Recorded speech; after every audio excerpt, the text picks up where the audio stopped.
वह कोई अपराधी नहीं है कि उसे गिरफ्तार करके आपने जेल में डाल दिया है। उसे तुरंत बाहर कीजिए और उसके एग्जाम देने की गारंटी कीजिए। यह शब्द जब बॉम्बे हाई कोर्ट ने कहे 19 साल की छात्रा को राहत देते हुए, जिन्होंने पोस्ट किया था ऑपरेशन सिंदूर पर एक क्रिटिकल एनालिसिस अपने सोशल मीडिया पर, तब सिर्फ और सिर्फ उस लड़की को ही राहत नहीं मिली। देश भर में ऑपरेशन सिंदूर पर सवाल उठाने वाले अनगिनत लोगों को एक राहत की सांस मिली। और मुझे लगा कि कम से कम देश की सबसे बड़ी अदालत सुप्रीम कोर्ट भी सोचेगी कि अगर बॉम्बे हाई कोर्ट एक सिंपल पोस्ट पर यह कह रही है कि ऑपरेशन सिंदूर पर सवाल उठाकर नेशनल सिक्योरिटी पर सवाल नहीं उठता है, हमारी देश की अखंडता बड़ी है, तब हो सकता है सुप्रीम कोर्ट भी सोचे कि उसने अशोका यूनिवर्सिटी के प्रोफेसर अली खान महमूदाबाद पर जिस तरह से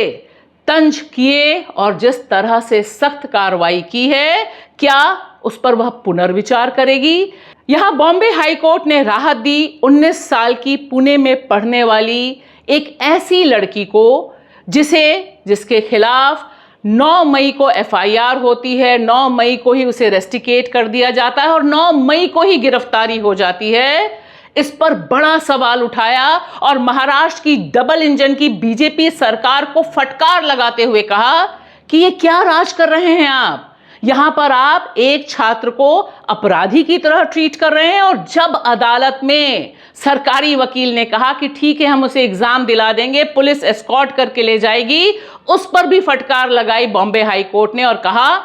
कि उसे अपराधी की तरह ट्रीट करना बंद कीजिए। अगर कोई सोशल मीडिया पोस्ट है, फ्रीडम ऑफ एक्सप्रेशन है,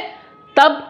आप इस तरह से हर एक व्यक्ति को उसकी राय के लिए अपराधी नहीं बना सकते हैं। बॉम्बे हाई कोर्ट को सलाम है कि उसने इस क्रिटिकल मोमेंट पर यह जरूरी हस्तक्षेप किया, और यह उम्मीद हम करते हैं कि सिर्फ इस लड़की को ही नहीं, देश भर में तमाम अदालतें जो ऑपरेशन सिंदूर पर लोग सवाल उठा रहे थे, युद्ध करने पर सवाल उठा रहे थे, उस पर उन्हें अपराधी नहीं मानेंगी। तो हम बस उम्मीद कर सकते हैं कि बॉम्बे हाई कोर्ट के इस फैसले का असर सुप्रीम कोर्ट से लेकर बाकी अदालतों पर भी पड़ेगा, और वे मानेंगे कि युद्ध ना हो इसकी मांग करना कम से कम राष्ट्रीय सुरक्षा के खिलाफ नहीं जाता है और देश हित के खिलाफ नहीं है।